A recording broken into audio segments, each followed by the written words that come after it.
The wind in the high desert is a relentless sculptor, wearing down mountains, erasing footprints, and it seemed, burying even the most tenacious of secrets. Ward Callahan knew this truth intimately as he knew the ache of absence that had defined his life. His was a world etched in dust and silence, a landscape where memories were as parched as the earth itself. He was a man accustomed to solitude, to the quiet hum of a life lived in the shadow of a ghost. His father, a man of ill-defined purpose and abrupt departure, had vanished years ago, leaving behind only the echoing void of a missing presence. Ward had learned to navigate this emptiness, to build a life on the fractured foundations of what remained. He was a rancher, a man of practical hands and stoic resolve, his days measured by the sun's arc and the needs of his land. Yet, beneath the veneer of self-sufficiency, a raw wound festered, a question unanswered, a longing unfulfilled. He carried it, a silent burden, like the worn locket he kept in his pocket, a tangible link to a man whose memory was as hazy as a distant mirage. This locket, a childhood gift, was his sole tangible connection, a constant, quiet reminder of a father who never returned. His life, a carefully constructed edifice of routine, stood on the precipice of an unforeseen event. It began not with a bang, but with the chilling stillness of a forgotten place. Ward found the body in a canyon that time and trails had long abandoned, a gash in the earth where sunlight dared not tread, and a pervasive cold clung to the very rock. It was a place of profound isolation, a tomb waiting for its occupant. The remains were nameless, unmarked, a stark testament to a life unacknowledged, even in death. The face, when Ward finally saw it, held a peculiar expression, a silent apology etched in the stillness of mortality. The act of burial was a visceral struggle. The shovel, a tool of his trade, betrayed him, snapping on the first attempt. So he dug with his bare hands, the rough earth tearing at his skin, mirroring the raw, unhealed wounds within him. He worked with a strange, compelled reverence, driven by an instinct he couldn't name, to give this unknown soul the dignity of a grave. As he smoothed the final layer of earth, a gesture both tender and profound, he placed the locket from his pocket onto the freshly turned soil. It was an impulse, a silent offering, a transference of his own unresolved grief to this stranger's resting place. He didn't understand why he did it, only that it felt necessary, a small act of defiance against the vast indifference of the desert. He left the canyon that day, the weight in his pocket momentarily lighter, but the weight in his soul inexplicably heavier, a nascent tremor of something awakening within him. The days that followed were marked by an unsettling quiet, a silence that felt more profound than any he had known. It was a silence that hummed with an unseen presence, a stillness that was anything but empty. For 3 days, Ward was plagued by dreams that felt more like visitations. He saw a boy, a phantom of fleeting joy, running across an open field under an impossibly vast sky. He saw a man, shrouded in sorrow, weeping beneath that same sky, his tears seemingly absorbed by the parched earth. And then, a voice, faint but insistent, whispered a single, haunting phrase: "I'm back." Ward attributed these nocturnal visitations to the loneliness that had been his constant companion, the insidious trickery of a mind left too long to its own devices. He tried to dismiss them, to shake off the unsettling images and the disembodied voice as mere figments of his isolated existence. But the dreams persisted, each one leaving him with a lingering sense of unease, a subtle shift in the fabric of his reality.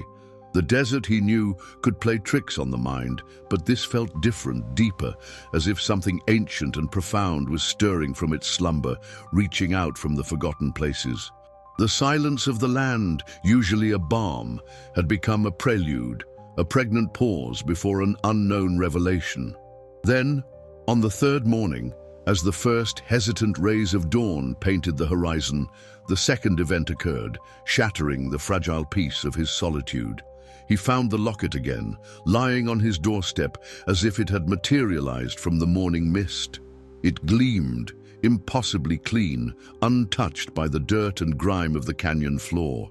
It was as if the earth itself had surrendered it, polished and pristine. Beside the locket lay a folded piece of worn leather, tied with a fraying string. His hands trembled as he reached for it, his heart thudding an erratic rhythm against his ribs.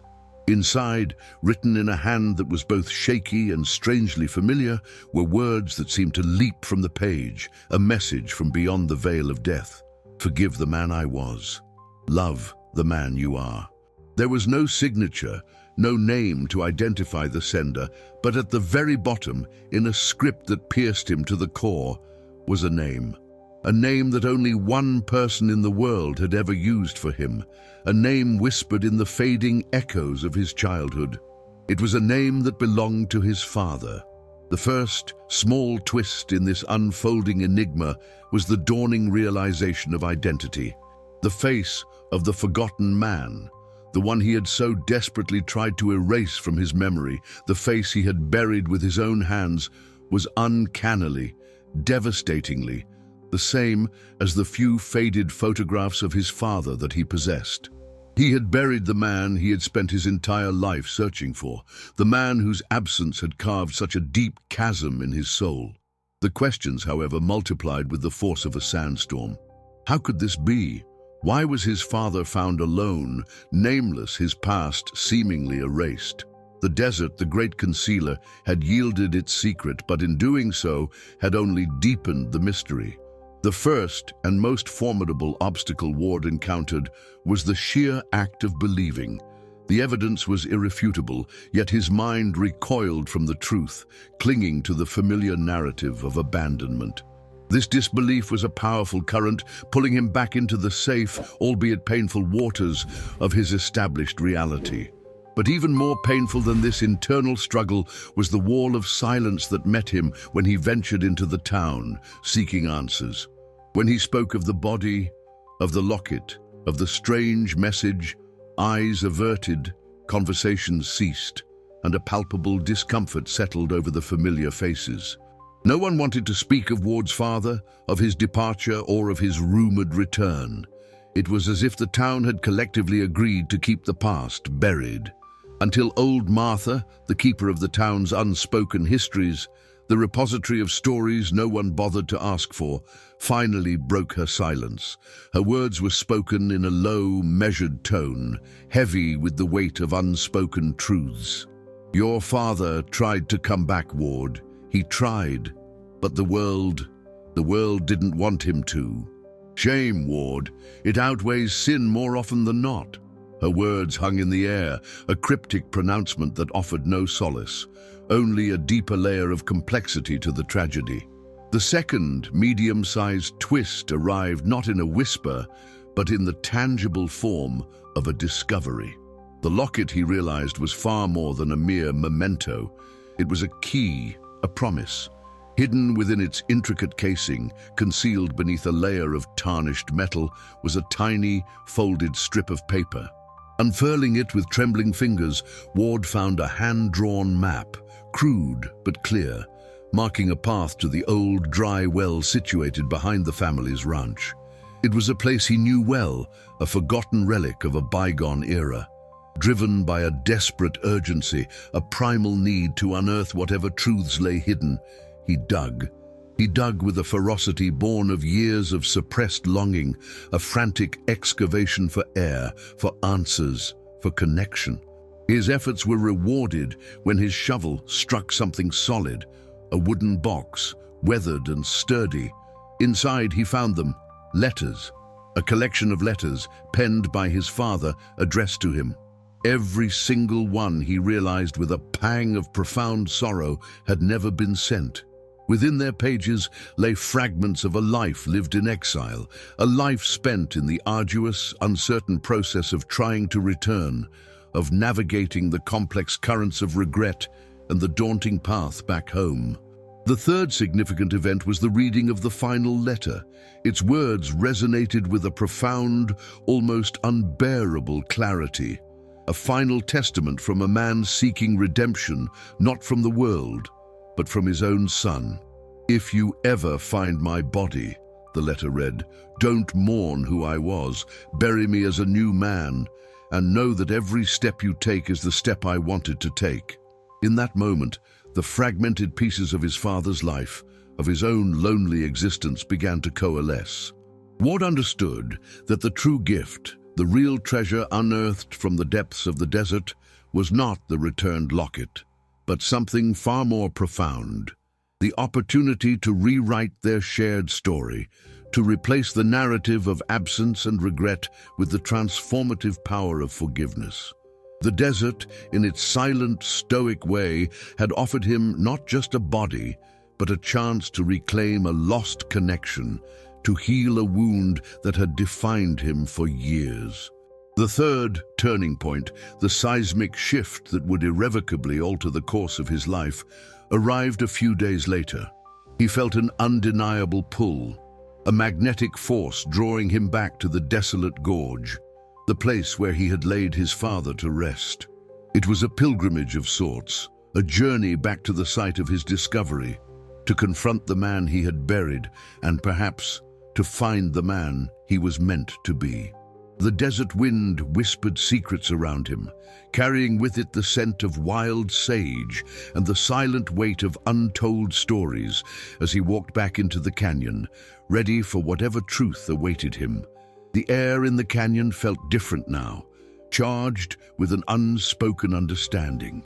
Ward stood where he had last left his father, not as a son mourning an absence, but as a man grappling with a presence that had been hidden in plain sight. The raw earth, still bearing the imprint of his desperate burial, seemed to pulse with a quiet energy. Where his father's body had been, the ground was undeniably different. Wild flowers, vibrant splashes of color against the muted tones of the desert, were inexplicably sprouting in the middle of the dry earth, a testament to life's tenacious resurgence, as if something vital and living had been returned to the world. This unexpected bloom was more than just a visual anomaly. It was a symbol of a profound spiritual shift occurring within him. It represented the earth's quiet affirmation, a natural benediction on the act of reconciliation he was undertaking, a stark contrast to the barrenness of his emotional landscape until that moment. Now, consider how this applies when you face a situation where past hurts have seemingly poisoned the ground of your own relationships. Like Ward, you might find that confronting the source of that pain, even in its most spectral form, can paradoxically initiate a healing, allowing new growth where only desolation existed. The second obstacle Ward now faced was far more insidious than the physical act of burial or the intellectual challenge of piecing together a fractured past. It was the daunting, almost insurmountable task of forgiveness. Not forgiveness for the man who had left, the father who had been a phantom for so long, but for the son who had carried the burden of that abandonment, the son who had harbored a deep, consuming resentment. This internal conflict was the most arduous duel he had ever undertaken, a silent, protracted battle fought within the confines of his own soul. It demanded a courage that transcended physical bravery, a willingness to dismantle the protective walls he had so carefully constructed around his wounded heart. He had to confront the bitterness, the anger, and the profound sense of betrayal that had become intertwined with his identity.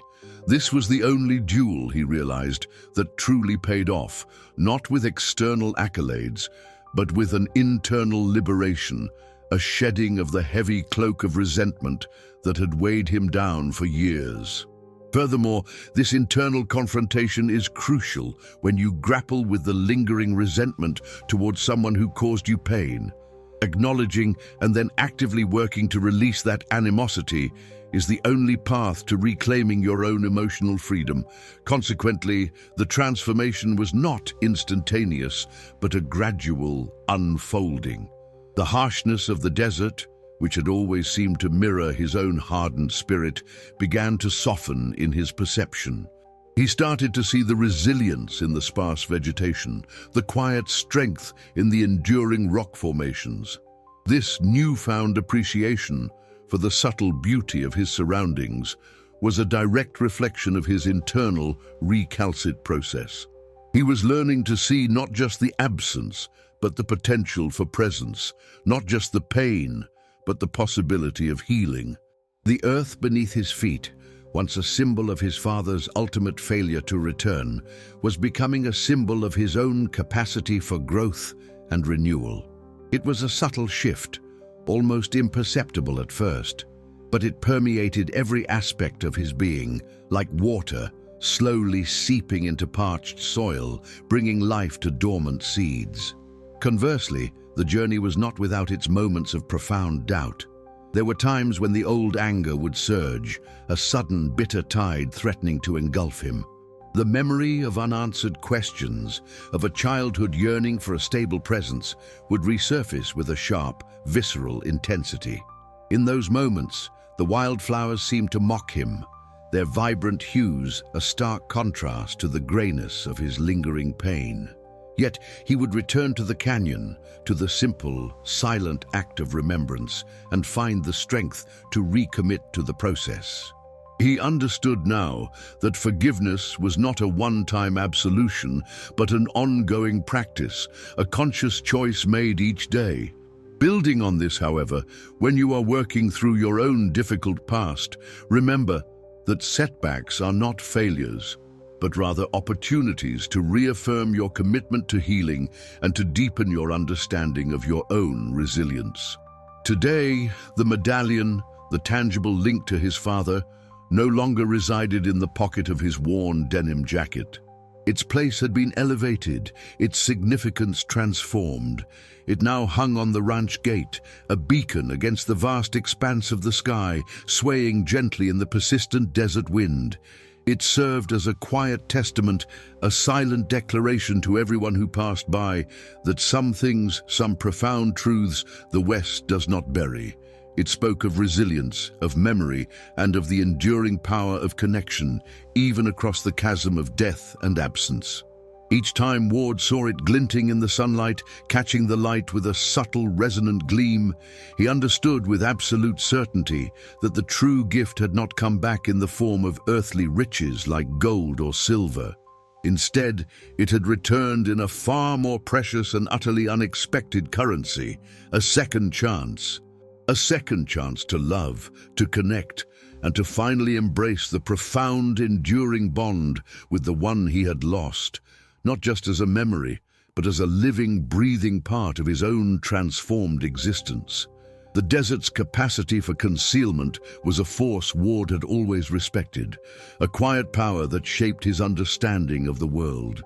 Yet as he navigated the aftermath of his profound discovery, he found that the Earth's ability to hold secrets was matched only by its capacity to reveal them in unexpected ways. The wildflowers, a vibrant anomaly against the arid backdrop, were more than just a visual marker. They were a potent symbol of an unseen transformation, a quiet testament to the possibility of life flourishing in the most desolate of circumstances. This unexpected bloom in the canyon, where his father's remains lay, became a personal emblem for Ward. It represented the dormant potential within himself, the buried aspects of his own spirit that were now, finally, being coaxed into the light.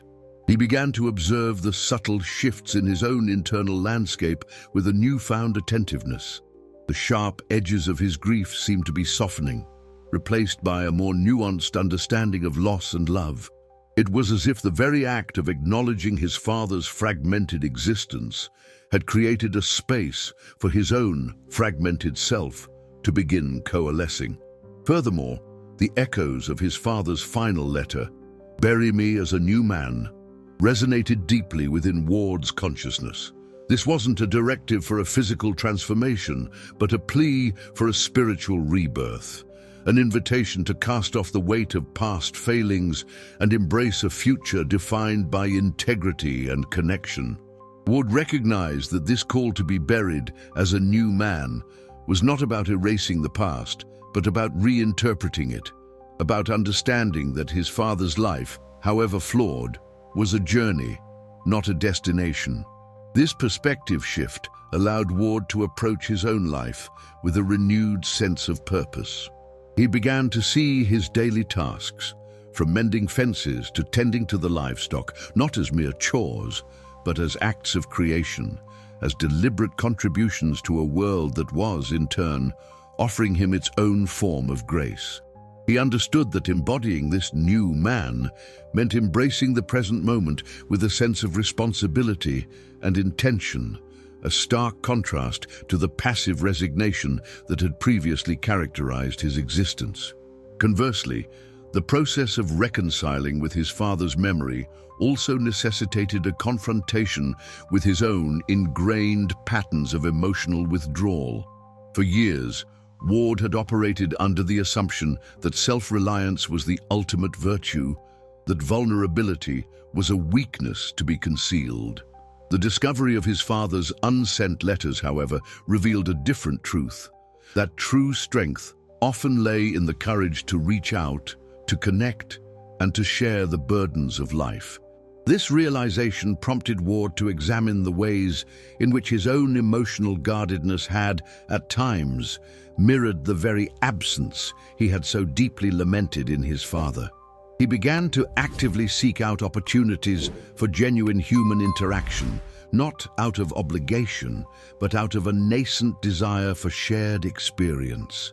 This shift was subtle but significant, moving him away from a life lived in isolation towards one of greater engagement and mutual understanding. Another crucial layer to this unfolding narrative was the understanding that his father's final wish was also a profound act of faith. By asking to be buried as a new man, he was entrusting Ward with the power to define his legacy, to offer a narrative of redemption that he himself could no longer enact.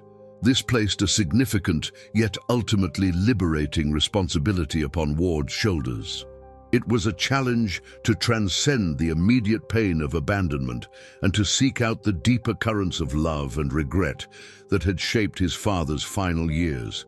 This act of imbuing his father's memory with a narrative of renewal was, in essence, an act of self-healing. By choosing to see the man his father aspired to be, Ward was also choosing to become the man he aspired to be, a man capable of empathy, forgiveness, and enduring love.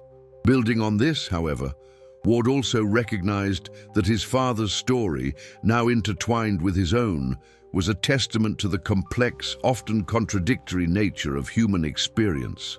The man who had left without a word was also the man who had penned heartfelt letters, who had yearned for reconciliation, and who had, in his own way, sought to offer a gift of peace.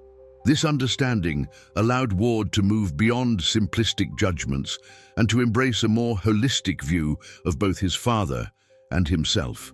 It was a recognition that even in the face of profound mistakes and enduring pain, the capacity for love and the potential for redemption remained, like the hardy wildflowers, stubbornly present, waiting for the right conditions to bloom. This acceptance was the fertile ground upon which his own future could be built. Ward's return to the canyon was not merely a physical act of retracing his steps. It was a deliberate immersion into the very crucible of his transformation. The desert wind, once a symbol of indifference, now carried whispers of reconciliation, each gust a gentle reminder of the new narrative he was weaving. He observed the wildflowers with a deeper appreciation, recognizing them not just as symbols of resilience, but as tangible evidence of a profound, almost miraculous shift. These blossoms, pushing through the parched earth, represented an internal alchemy, a process by which grief and anger were being transmuted into something akin to peace, a quiet acceptance that had previously eluded him. Now consider how this applies when you find yourself revisiting places or memories that once held immense pain. By approaching them with a changed perspective, you can unearth new understandings and allow for unexpected healing to take root, transforming barren emotional landscapes. The internal struggle for forgiveness, the second major hurdle he'd faced, had been a protracted and arduous campaign. It wasn't a single battle won, but a series of skirmishes against deeply entrenched resentment. He had to actively unlearn the narrative of victimhood that had defined him for so long. This involved a conscious effort to shift his focus from what was taken from him to what he could still cultivate. The realization that his father's absence had not only inflicted pain, but had also, paradoxically, forged a certain self-reliance within him was a complex yet liberating insight. It meant that even in the void left by his father, a seed of strength had been planted, a testament to his own inherent capacity to endure and adapt. Building on this, however, when you are confronted with the lingering effects of past betrayals, remember that acknowledging the strength you've gained in navigating those challenges can be a powerful catalyst for further personal growth, allowing you to reclaim your narrative. Furthermore, Ward's understanding of his father's final letter deepened with each passing day. The directive to be buried as a new man was not an erasure of his past, but a courageous reimagining of it. It was an act of faith, an implicit trust placed in Ward to craft a legacy of redemption. This understanding shifted Ward's perception of his own role in his family's history. He was no longer just the son left behind, but an active participant in rewriting the narrative, imbuing it with the grace and understanding that his father had so desperately sought. This responsibility, rather than feeling like a burden, became a source of profound purpose, a way to honor his father's final wish by embodying the very qualities his father had strived for. Conversely, when you consider the legacies of those who have impacted your life, recognize that you have the power to shape how their stories are remembered, choosing to focus on their aspirations for betterment rather than solely on their shortcomings. Another crucial layer to Ward's evolving perspective was the recognition that his father's life, like his own, was a tapestry woven with both profound regrets and enduring love. The man who had left was also the man who had penned heartfelt letters, yearning for connection. This complexity allowed Ward to move beyond simplistic judgments, embracing a more nuanced and compassionate view. He began to see his father not as a villain or a victim, but as a human being caught in the currents of his own struggles. A man who, despite his failings, had ultimately reached out in a final, desperate attempt at reconciliation. This acceptance was not an endorsement of his father's actions, but a profound acknowledgement of the shared humanity that bound them together. Consequently, when you reflect on difficult relationships, seeking to understand the underlying motivations and complexities can lead to a more empathetic and ultimately a more healing perspective. The act of seeing his father through the lens of his aspirations rather than his failures was a transformative experience for Ward. It allowed him to recognize the inherent value in his father's attempts at connection, however imperfect. The unsent letters, once symbols of abandonment, now represented a desperate reaching out, a testament to a love that had persisted despite years of separation and silence. This reinterpretation of past events was not about excusing his father's behavior, but about finding a path towards personal peace. It was about acknowledging that even in the most fractured of relationships, the potential for love and understanding could still endure, much like the wildflowers that defied the harsh desert conditions. This profound shift in perspective underscored the idea that healing often involves not forgetting the past, but recontextualizing it, finding the threads of love and intention that might have been obscured by pain and misunderstanding. Reflecting on this journey so far, one can perceive a subtle yet profound recalibration of perspective, akin to adjusting one's gaze after prolonged exposure to a stark, unyielding landscape. The harsh contours of loss and absence, once the dominant features of Ward's inner world, have begun to yield to the emergent patterns of a more complex emotional terrain. It's as if the very act of confronting the unacknowledged past has begun to soften the rigid boundaries of his own experience, revealing the intricate weave of human connection that persists even across vast divides of time and circumstance. The desert, a metaphor for his emotional aridness, now appears not as an empty expanse, but as a space pregnant with unseen potential, where dormant seeds of understanding are finally stirred by the winds of revelation. In light of these insights, the path forward, though not yet fully illuminated, becomes discernible, marked by a nascent sense of acceptance and a quiet reclaiming of narrative. The weight of unspoken histories, once a crushing burden, has started to transform, its density shifting from a source of oppression to a grounding force, anchoring him in a reality far richer and more nuanced than he had previously allowed himself to believe.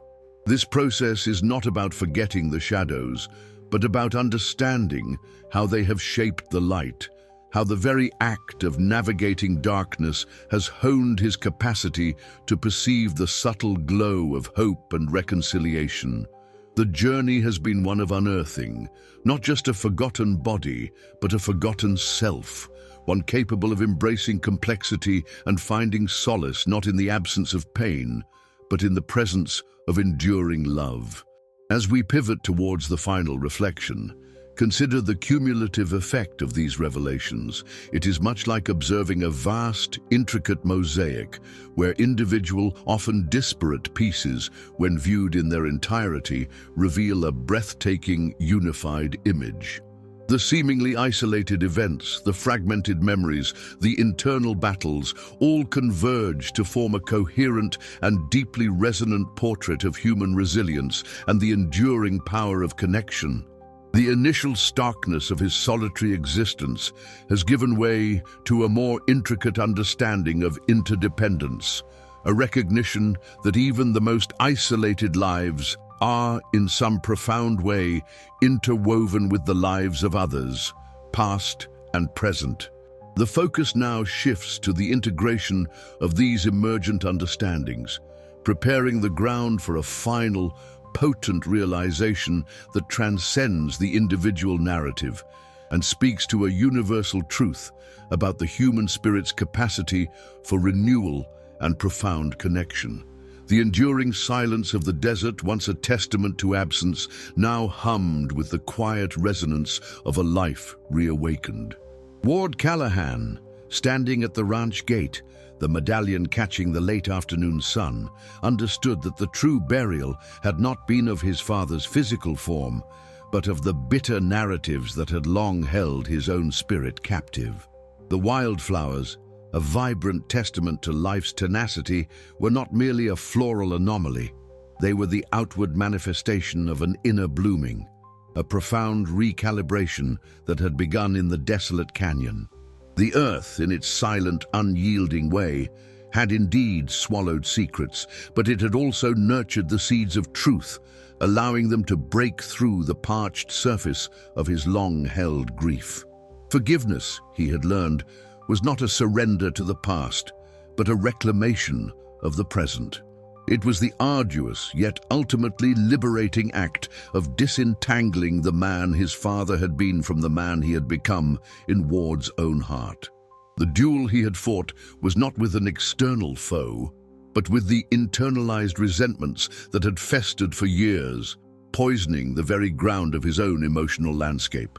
To lay down that anger, to choose understanding over bitterness, was the most significant victory, a triumph that reshaped not just his perception of his father, but his perception of himself. The echoes of "I'm back from his dreams" had finally found their true resonance, not as a spectral visitation, but as the stirring of his own dormant capacity for love and connection. The locket, now a silent sentinel on the gate, was no longer a symbol of abandonment, but a beacon of enduring connection. It represented the tangible evidence that even in the face of profound separation, the threads of family, however frayed, could be rewoven. The letters, unearthed from the dry well, were not just missives from a distant past, but blueprints for a present redefined by empathy. They revealed a father's yearning, a man's regret, and a desperate hope for reconciliation, a testament to the enduring power of love that transcended time and circumstance. This understanding allowed Ward to see his father not as a void, but as a complex, flawed individual who, in his own way, had sought to offer a gift of peace.